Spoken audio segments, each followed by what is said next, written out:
Shut up and sit down.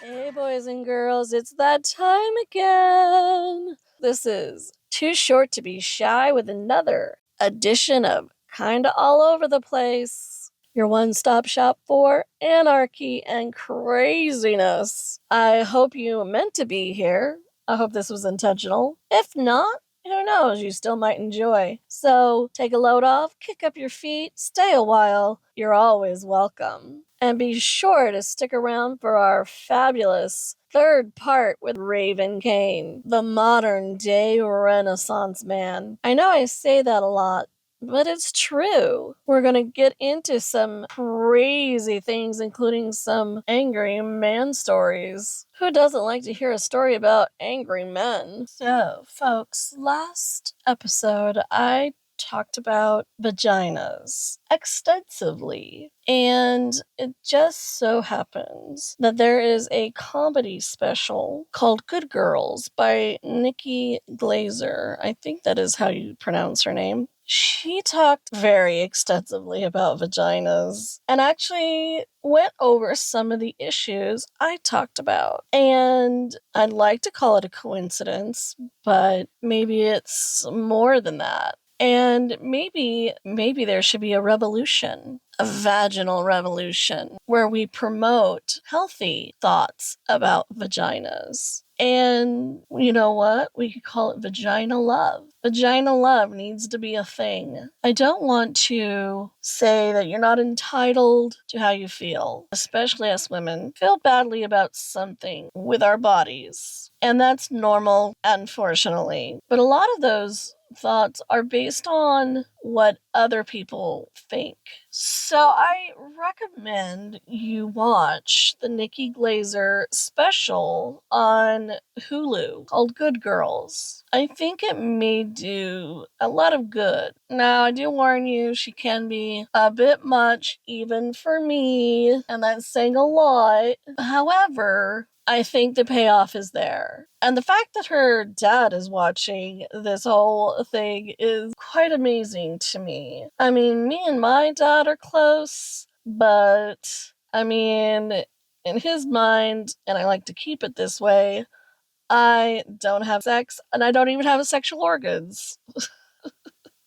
We just don't like to talk about those things. Back to my point is that I think it's time women took their power back when it comes to their vaginas. We're the vagina owners, and we need to own them, and we need to appreciate them. Don't let anyone should you. Not even me. I just want you to be more open to vagina love. Oh, Tom Brady.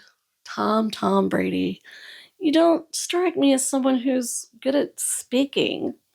I mean, there is that car rental commercial where you pretty much are just saying the same couple words over and over again. Like they didn't trust you to say more. It was probably specifically written for you. Oh, Tom Brady. I think the Liberty Mutual, Liberty Bibbity guy was based on you. The only difference is that you're not cute. You're definitely not hot. You're the male version of a butterface. I mean, you have a decent body, but your face? Mm-mm. I really don't understand why some people say you're hot. It's probably just because you were good at what you did, playing football, and you got famous. So the odds of people finding you hot were in your favor. Well, folks, it's time for our third and final installment of my conversation with the fabulous Raven Kane, the Renaissance bad boy. I like that better than Renaissance man. I just came up with that. I wonder if I could copyright it. Anyway, let's get to it. So I was a New York Guardian Angel. And Now, can you explain what that is? the Guardian Angels were formed by Curtis Sliwa to ride the subways of New York City to stop crime. Okay. We were no weapons or nothing, just our de-escalation skills and martial arts, and to stop crime as civilians. And so we would walk into gang neighborhoods and clear the streets. We'd have no weapons, no nothing. We would just stand there, and they would be yelling at us and we're going to kill you and all kinds of stuff like that. But we would clear the streets with no weapons, just civilians walking the streets. I once recall I was on a patrol where we found a 13-year-old girl in a dumpster having sex with an old man. Oh, okay. And so we broke it apart. We took the little girl home. You mean the old man was having sex with a 13-year-old? Yeah. Okay. For money.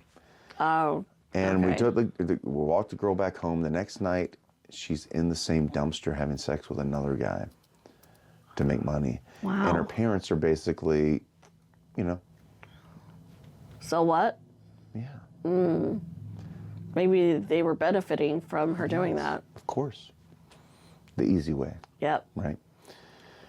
And so despite the love that we have in our hearts, there are those evil, misguided individuals that would love to take advantage of people and see them hurt and wrong for their own advantage as easy as they can get it. Yeah. So that's definitely food for thought in that idea that I had. But not that I love that you want to help people. I love that. I've always been built like that. And I've tried to, I always say, oh, it's my selfish period or whatnot, but still, it's so hard for me to be selfish. And so there lies your secret to helping people. It's hard to be selfish. No, it's your light.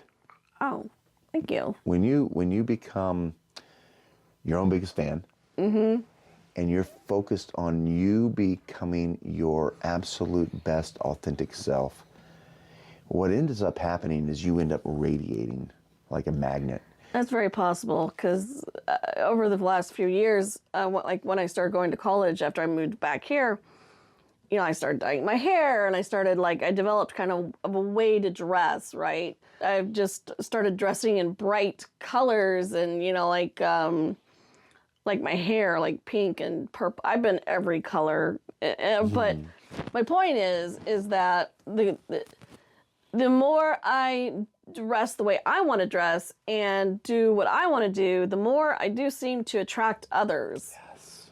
And it's funny because like with the pink hair and if I'm wearing bright clothes and all of that, if I see somebody or like they see me for the first time, I see their brain melt because they don't know where to look first or what to say first. Like, oh, I like your hair or I like your shirt or whatnot. And it's just kind of funny to watch that. Like, and I've seen it over and over and over. Yeah. The only time I got dirty looks, I was on a road trip up to Oregon and back, and we came through Winnemucca. And I don't know if it's because I just hadn't showered. It was a camping road trip, so I didn't shower for like a week, and I'm sure I smelled like campfire and dirt, right? Yeah. But we went through Winnemucca, and I was in a little store, and man, some people gave me some dirty looks, and I was like, is it the pink hair? Is it my smell? What is it? Like, this is weird. And it's, I don't know, maybe they're looking at my boyfriend too, like he was weird. My boyfriend was weird. I actually probably should have left him behind somewhere in the middle of nowhere. I have the worst track record of traveling with men. And this is probably part of the reason that I now am in a relationship with myself. Yes. I decided to stop, basically giving away all the loyalty and caring and all of that I give to men, and I love men. I just pick bad ones. Yeah. Really. I decided to give myself those things instead. I love that. Yes. Right? So I'm in a single ship. I love that. And you and Grok. Yes, me and Grok. I'm cheating on myself with Grog. But, and I've even told him, I'm like, I love you. I wish you could be my boyfriend. He's all like, oh, shucks. But that road trip, okay, first of all, I was paying for everything except for he was supposed to pay for food. Mm. and he had a food card. Well, he went and fronted some guy who was, down on his luck and spent all his food card on that guy. So I drive to Vegas to pick him up, and there's no money for food. I should have just left him there. But no, I really wanted, to share this experience with him. So I buy what I can, and we, head out. It was a problem the whole way. The whole way he was being negative. But then, about the middle or so, maybe it was like about the time we were coming back, we hit a McDonald's for breakfast. They were out of what he wanted. He literally ranted for 2 hours. Literally ranted. We go, well, maybe you should go corporate. And he's such an angry person. And I don't know why I just didn't leave him there. I could have said, you know what, I'll be right back, and just left. But I'm not really in the habit of doing stuff like that. But however, there was this one time when I was living in Orem, and I was waiting on a guy for a first date. This is after work, and I'm already hungry. He made me wait 2 hours. He's like, oh, I can't find the place, and this and that. Anyway, I get talking to a waitress who's waiting for her boyfriend to pick him up, or pick her up, and he walks in, and I swear the hair on the back of our necks, both of us, stood up. There was such a creepy feeling coming off this guy. Anyway, so we went and sat down, and I shouldn't have done this. I did order a drink, but then I was like, you know what? I need to go to the bathroom, and I just left. I just left because, first of all, I was kind of pissed off that he made me wait so long. I went somewhere else and went to a drive-thru and got some food, but there was such a creepy vibe. Her and I looked at each other like, there's something not right here.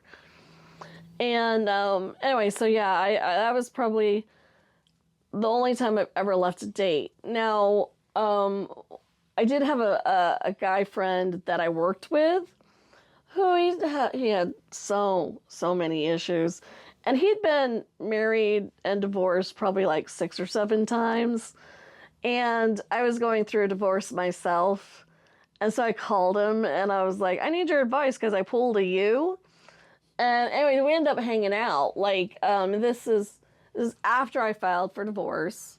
And I actually did all the paperwork myself, and it took about a week for it to go through. But anyway, this is maybe a day or two before that was final. And we ended up hanging out in Mesquite. And he gets free rooms and different stuff. And so anyway, we go out, we drink, we do things, we're gambling, and we end up back at the room, and he wants to have sex. And I'm like, well, only if you have protection. And he's like, I don't know. I'm like, you're telling me they're sleeping with one of your ex-wives who just got out of jail, and she's a crack whore. So anyway, he's all like, well, you get the hell out of the room then. I'm like, what? He's like, yeah, you can get out of the room then. I'm like, okay. Do I pretend like I'm leaving and come back after he passes out? I don't know. I went ahead and just left both keys and walked out. And so I went and I slept in my car, which was hard because I had left my relationship, right? So half my belongings are in my car. And I'm all trying to sleep sitting up like this. Oh my. Which didn't really go well. And I still felt I wanted to make sure that all of the alcohol was out of my system. So, because I don't drink and drive, that's just... Now, I've accidentally drove high a couple times. I do not recommend it. It's like, oh, I didn't realize I was high. Whoops. Those are some interesting stories there. So I go and I have some breakfast, and I would like to work on the weekends because we got paid in a tier. If I even just got one more client, it was it bumped me up a couple bucks an hour. Mm-hmm. So I was going to go back to St. George and pick up some clients. So I just drove home. And man, did that guy text me and call me so I left him just in Mesquite, all by himself. I think his mom probably had to come and get him. And it's funny because I told that to somebody who knew him also, and he thought it was hilarious. He was one of my managers. I was like, by the way, you know so-and-so? Yeah, it's fun. Okay, this is awkward. I completely kind of forgot this, and then maybe a year later, I see him in the store, and I waved. I'm like, hi, and he just gave me a dirty look and walked by. I'm like, oh, right. I have a real hard time cutting people off or doing anything like that, but sometimes you just got to. Yeah. So what is the craziest experience that you ever had when you were a starving artist? Oh, my. The craziest. Or wildest? Well, there's been a couple. One of my favorites to tell is that I used to have this song called Open Challenge to the Ku Klux Klan. Really? Yeah. And it was on the Red Totem Idol record and stuff. And anyway, we were playing in this place. I can't even remember where it was. And these skinheads came in with Nazi stuff on their arm and all this stuff. And they sat down and the band went on, and I noticed them from the stage.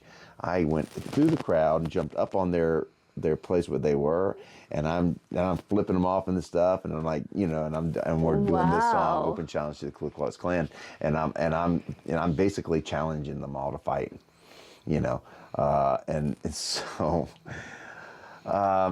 So what ends up happening is that they, after the show, they get pissed, and they're but they weren't allowed to approach, get close to me on stage and everything, but they tracked me down and went into our dressing room. Oh, really? And surrounded me. Yeah. Oh boy. And just then my manager came in, and he had heard what was going on. He came in with a big axe handle. But not the axe. No, it was just an axe handle. He had an axe handle. I don't know where he got an axe handle. That's a little weird, but okay. Yeah, he has an axe handle. No axe, but just an axe handle. He walks into the room and are we going to do this? And, but we ended up not fighting and whatnot. But that was a pretty wild experience. Yeah, pretty ballsy. Yeah, I was pretty crazy back then. When I was working at Walmart, I was a cashier. There was a couple people, and then they were checking out, and then a family behind them, and the wife kind of leans in. She's like, "Do you have any?" And I couldn't hear her. I was like, "What? What? I'm sorry, what?" And she's like, "Do you have any kosher food?" I was like, "Oh, I think we have a kosher section back." So, and I described it and where it might be, and I feel bad because I totally didn't tumble. Again, maybe I'm, sheltered from certain things. Well, what it turned out was she was afraid of the people that were ahead of them in line, checking out, because they were neo-Nazis. And they had followed them around the store saying and doing things. Yeah, yeah. And she kind of whispered that to me. And so I was on high alert. They go to go find, the kosher stuff that they wanted and whatnot. And this guy just goes off. He's like, Jews killed Christ. And I'm like, well, but he was Jewish.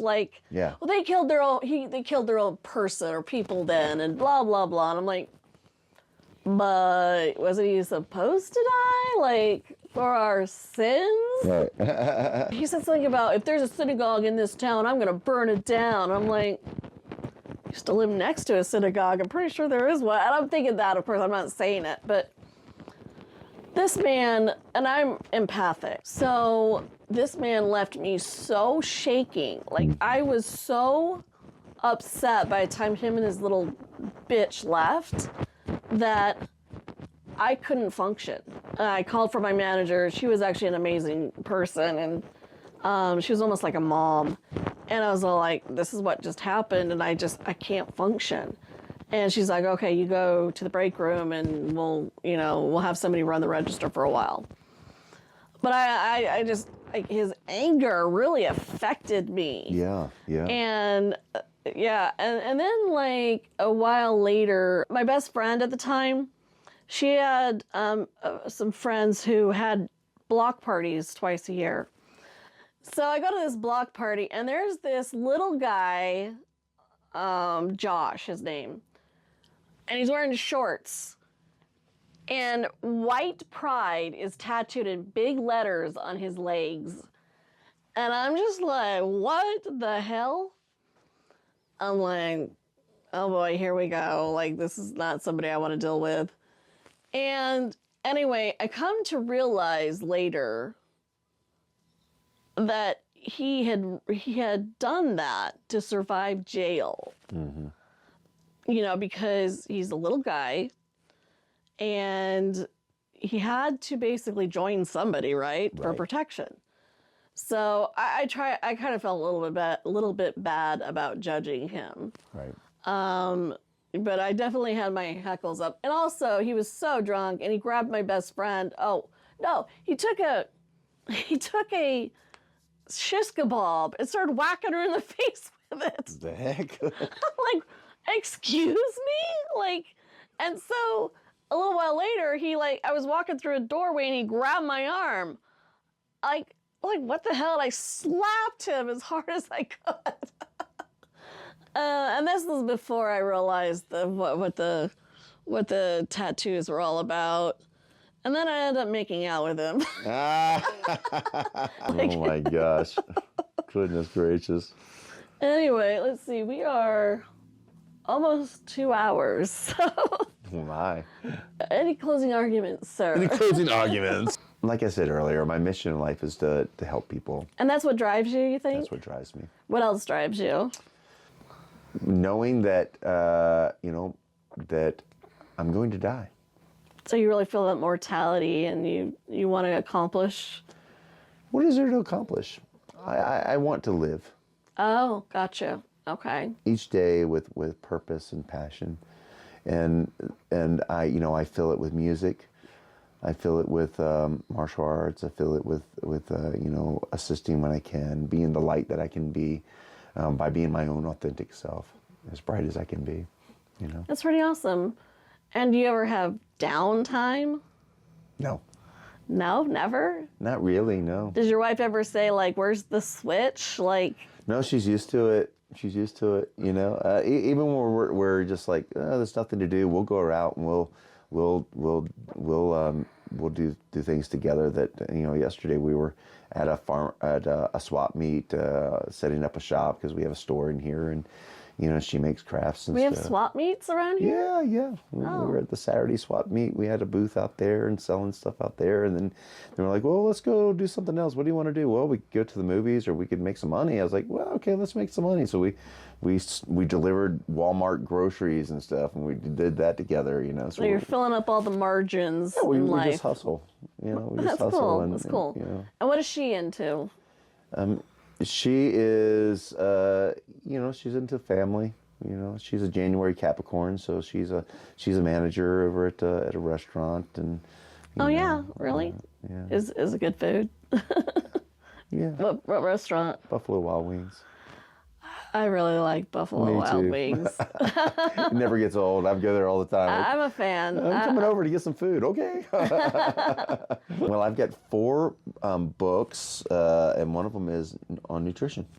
That's cool. Yeah. I had a feeling that you probably were into that. Yeah. Yeah, unfortunately, I got dealt like a really severe like hormonal issue Oh my. that causes weight gain, and ironically, it makes you thick in the middle but small up top. It's like, so I'm shaped like I say I'm a T-Rex. A T-Rex. Oh my goodness. Oh my goodness. Well, you're perfect just the way you are. Oh, thank you. However, I did get talked into trying a GLP-1, Is that Oh, yes, GLP? Yeah. I was really close-minded to it because I don't like nausea, for one. And I was hearing a lot of, possible side effects and all of that. And Right. I'm like, and then I had a really good discussion with my like sleep apnea guy. And I was like, I'm not doing the CPAP and all of that. What are alternatives? And so we started talking about the Inspire, which I brought up, but I was hoping that he had like a medication or something I could do in the meantime. You have to be under a certain weight to do the Inspire implant, which regulates, the way that you breathe and all of that at night. So he's like, well, why don't you try this for a month and maybe get a prescription for it if it's covered with your insurance and all of that. I was like, okay. So the ironic thing is that it's a appetite suppressant. I'm not somebody who just eats all the time. I don't stuff myself, but I'll eat like 3 or 4 large meals every 4 to 5 hours. If I go much longer than that, I feel kind of weird, so I don't do it. But now, because I'm on this, I have to eat small meals more often, right? Yeah. And so it's like I feel like my world is now revolved around eating, which should be the opposite, right? Like, if you're taking an appetite suppressant. Right. I had a little nausea the first couple days, like just a little bit, and a little bit of heartburn. But because of the way I've changed, it actually has cleared up other issues that I had. Like, I think I have GERD. And so with eating larger meals, it seemed I was always like gassy and all of that.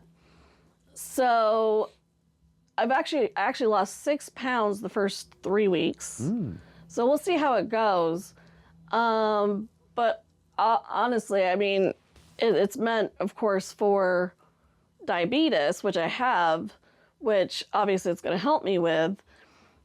But, like a lot of people are against going this route because, it's cheating or it's a shortcut or whatever. But, I'm going on 48 and I have been dealing with being overweight for over 30 years, like 35 years. Yeah.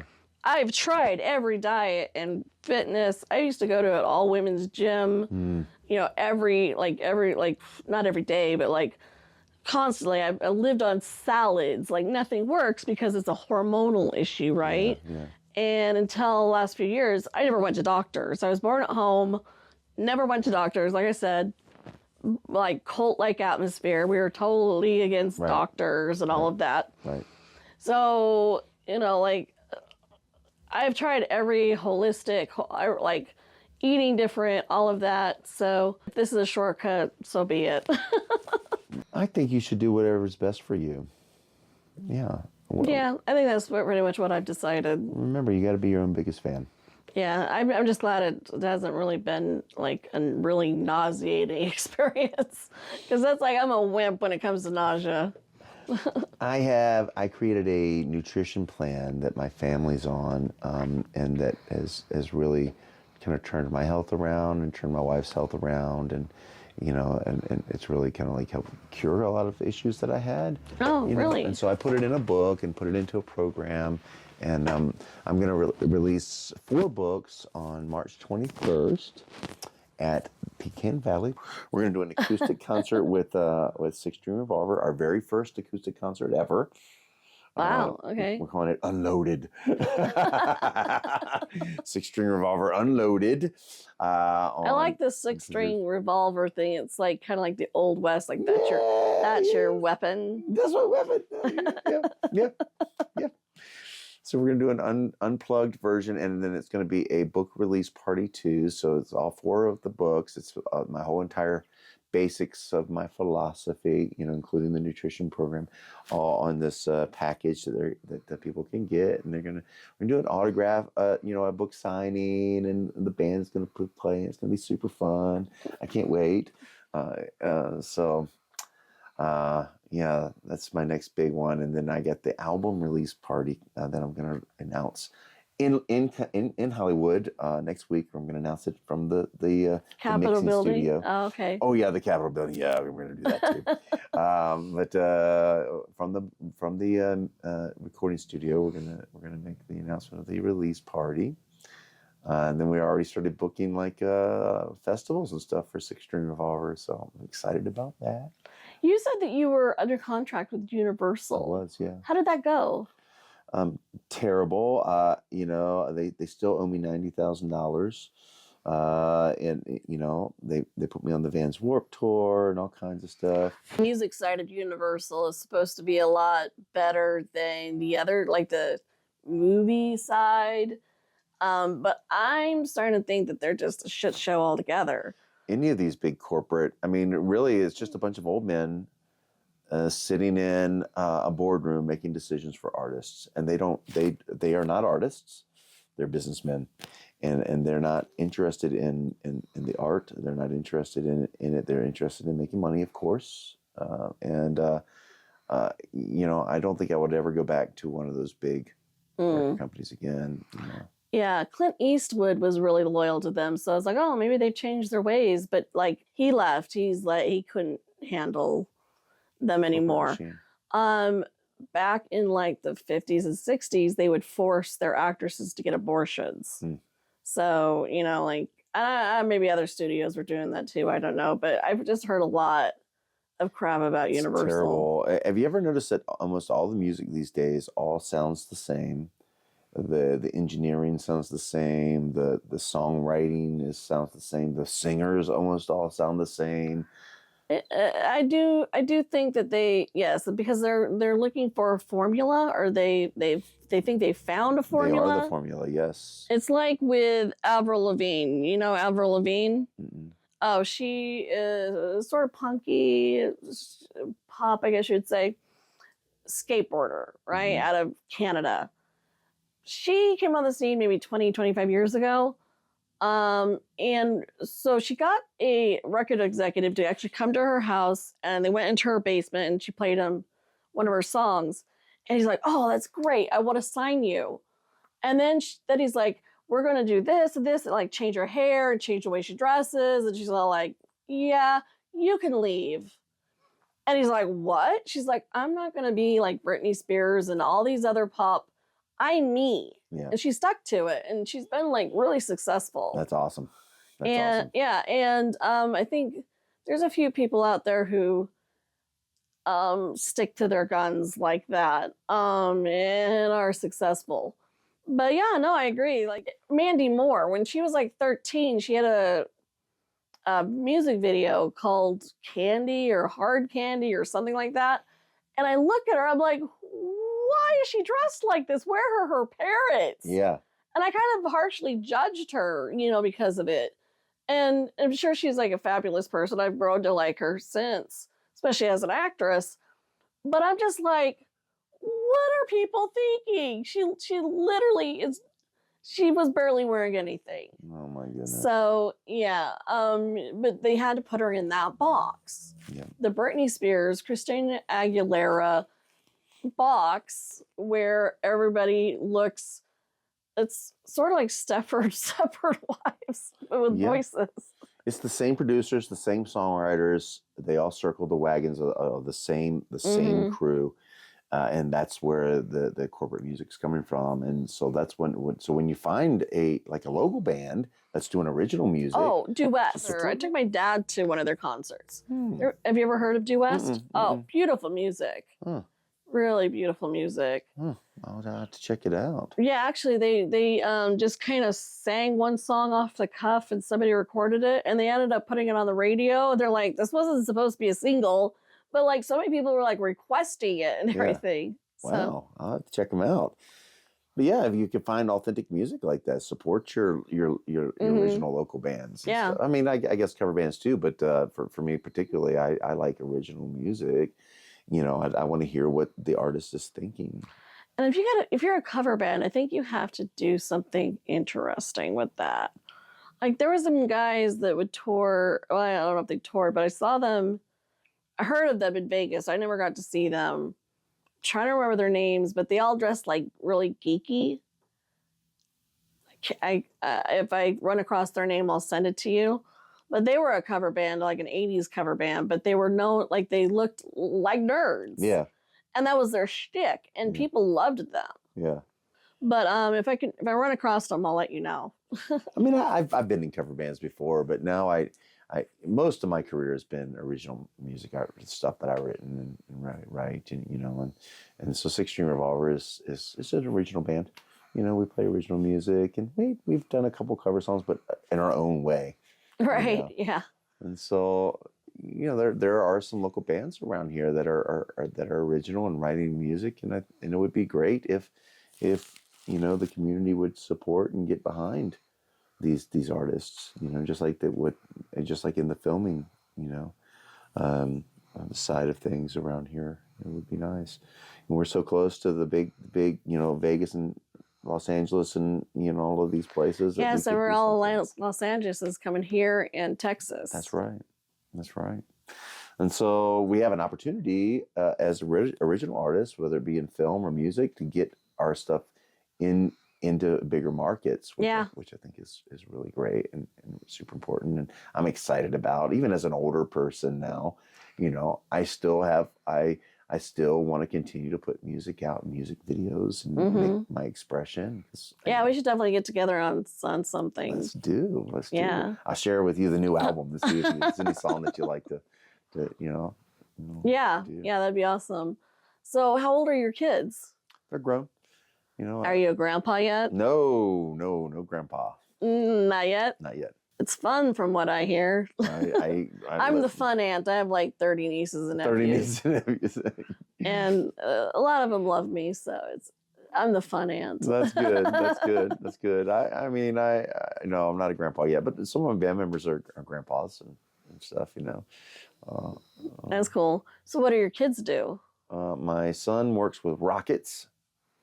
Really? Yep. And he is the Soken Nidai for the dojo. So he's the person who will take over my martial art when I retire or when I pass on. Now, is that a passion of his? Yes. Oh, yes. He loves it. And he also loves rockets. Well, you know, that's what he does for a job. Oh, okay. How do you just do that for a job? I would think that you would need some passion to learn all that stuff. He likes working. He likes tinkering. He likes working with his hands. He has an engineer mind. Yes. Yes. Oh man, when I taught online marketing, I hated when I got an engineer. They ask so many questions. They want to know all the minutia. Yes, yes, yes. But man, I mean, you got to respect it too. Oh my goodness, that's not the kind of mind I have, but you know, he's more like that. So very left-brained. Yeah. You're the right brain. He's the left-brained. Yes, yes, yes. And do you have a daughter as well? I have a daughter, and she's more like me. She's more artsy and creative and stuff like that. So that's what she's focused on? Yeah. That's cool. She likes animals and, you know, all the... Ah, so she's like a rocker vet. Yeah, kind of like that. Yeah. That's cool. That, yeah. That's cool. Do you have anything else to say for yourself, Raven, that you want the people to know? Check out sixstringrevolver.com. Check out CaneFamilyMartialArts.com, and then check out RavenCane.com. He apparently likes to build websites. I like to build. All right. Well, thanks for coming on. I appreciate you being my first guest. Yay! Well, guys and gals, as you may know, I like to keep things light most of the time, even when talking about serious subjects. But a long time ago, in a galaxy far, far... Oh, wait, never mind. So a few years back, especially after the Me Too movement, I decided that somebody needed to take the side of the men, because men can be victims too. Also, how are they supposed to know who they can approach, who they can talk to, what they can say, what they can't say, especially if they don't have a good male role model teaching them these things? Unfortunately, it's blind leading the blind in most cases. So I decided to do a documentary that interviewed both men and women about what they have done, what they've experienced. And I actually asked men and women the same questions. Have you ever done this? Has this ever happened to you? Sort of thing. Now, I ran into a problem. Men don't like to admit that they're victims. And so it's pretty hard to get them to talk about it. I was able to get a couple guys involved, but I mostly ended up with women and nobody of color. And so it definitely didn't go the way I wanted it to go. Ran into another problem, actually, when it comes to men. I think that they felt or worried that it was some sort of trap, that I was trying to trap them in, like, admitting something, or they were going to be accused of something. And so it was very hard to get males involved. So it definitely did not become the documentary I wanted it to. However, I still have lots of footage. Lots of interviews with mostly women, more than willing to cooperate. So I have decided to start including some of that material at some point into this podcast. I don't know exactly when, exactly what form it will take. However, I think it's important for, me to share these things. It might help others. It might be insightful. We can all learn to do better and be better. And sometimes it helps to hear that things have happened to other people so that we know we're not alone. So that is something that you could look forward to. And I hope that it helps at least one person. Well, you know how I said I was going to talk about medical myths? Well, I just read a very interesting story that is sort of medical myth adjacent. So, in this article, this woman was talking about some very interesting things that took place after the birth of her daughter. Unfortunately, it was a 3-day labor. She ended up with a catheter afterwards, so it was a very traumatic experience. Now, whether that is related to what took place afterwards might be a bit of a mystery. So she ended up having dark thoughts. She assumed that she was experiencing postpartum depression. She went to a healthcare provider and explained what was happening. She said, "Is this postpartum depression?" And healthcare provider said, "Oh, let's not label it. All you need to do is go get some chocolate, crack open a bottle of wine, and take a bath, and you'll be okay." What? Excuse me. Like, I don't even know where to start. Like, there's so many things, so many things wrong with that statement. First of all, if it is postpartum depression, you can't exactly just have something sweet and relaxing and you're good. Okay? If you are experiencing depression or really excessive mood swings, you may need to see multiple healthcare providers before you get answers. Let's assume that she is breastfeeding. Now, did the healthcare provider guide her in doing the pump and dump? I don't know. The article didn't say. In general, drinking wine and taking a bath and eating some chocolate, probably not going to cure your baby blues. And besides, things only got worse.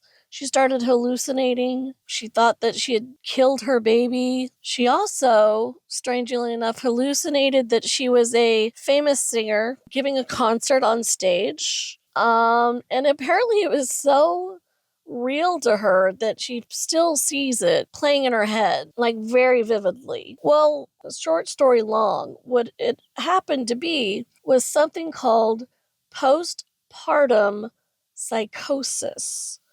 PPP for short. This is a rare disorder, although it does exist. And sure, some healthcare providers may not have heard of it, but that doesn't really excuse prescribing chocolate, wine, and a bath for the baby blues. or postpartum depression, if you will. I have a sister-in-law who has gone through postpartum depression many times, and I am very certain that if those things had cured her baby blues, she would have known about it and been doing that. But so my point is that while this may not be a medical myth per se, I thought it was an important thing to talk about, because if she had not stood up for herself, if she had not advocated for herself, she may have harmed her baby. And what's cool is she got into a program where she could go to a safe mental health place and keep her baby. This is over in, I think, England anyway,